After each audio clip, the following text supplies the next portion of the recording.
Right. Yeah, yeah.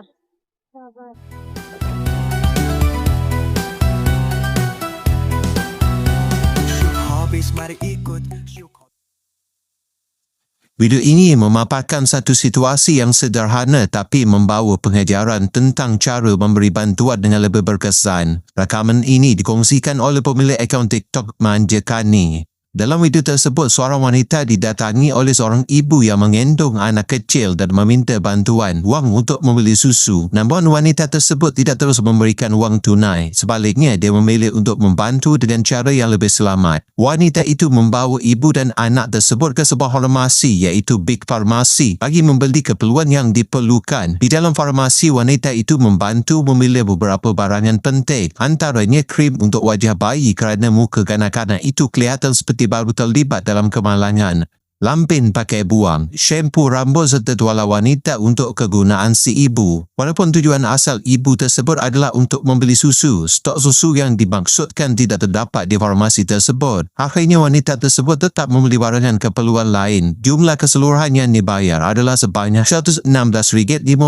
Situasi ini menunjukkan satu pendekatan bantuan yang lebih bertanggungjawab. Tidak perlulah memberi wang tetapi memastikan bantuan yang diberikan benar-benar digunakan untuk keperluan yang diperlukan.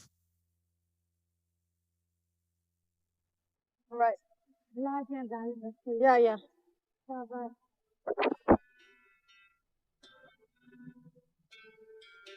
Come on in. Be careful. The red one. Big pharmacy.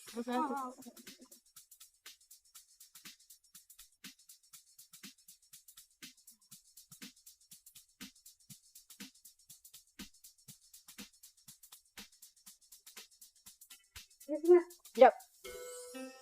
How old your son? Yeah, yeah. Go to the pharmacy. Go to the counter. Ask the counter. Excuse me. Size 3. 3 years old. 3 years old. 3 size. 3 size. 3 lang pala. How many kilo? No, kilo mo man. Ito lang. Come on, You bring your son first.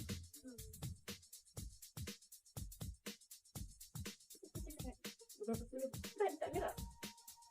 Yang ni untuk yang penimang budak ke? Ini dewasa. Budak tak boleh. Budak tak cetek. Bagi dia duduk tak dia? Kalian biarin. Can sit down. Sit down. Ya. Nal. Tadi tak juga. Tak juga. Betul. Duduk agak-agak.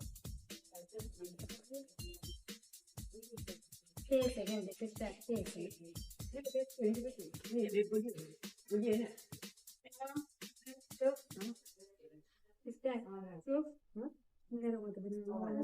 Syuk Hobbies gembira kongsi tiada takut. Syuk Hobbies suka kongsi sepanjang hari. Inilah Syuk Hobbies YouTube channel.